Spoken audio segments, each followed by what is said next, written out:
পুনৰ প্ৰকৃতিৰ সন্মুখত হাৰ মানিছে আমেৰিকাই। নিউয়ৰ্ক চিটিত বৰফৰ ধুমুহাৰ খুন্দা।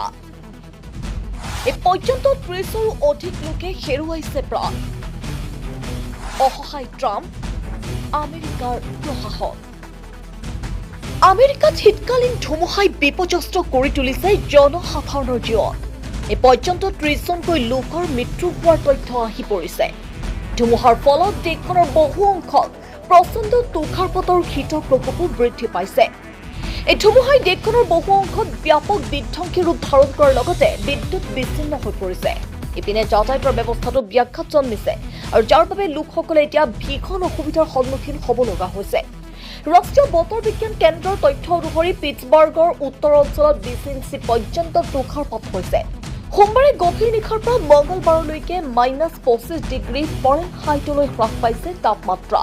উল্লেখ্য যে প্ৰচণ্ড ধুমুহাৰ ফলত কেইবাখনো ৰাজ্যত মৃত্যুৰ খবৰ পোৱা গৈছে। মাছাচুচেটছ আৰু অহাইঅ'ত স্নোফ্লৰ খুন্দাত মৃত্যু হৈছে ২জনকৈ লোকৰ। আৰকানসাছ আৰু টেক্সাছত স্লেডিং দুৰ্ঘটনাত কিশোৰ-কিশোৰীসকলে প্ৰাণ হেৰুৱাইছিল। ইপিনে তুষাৰপাতৰ বাবে ১০,০০০ৰো অধিক বিমান বাতিল কৰা হৈছে।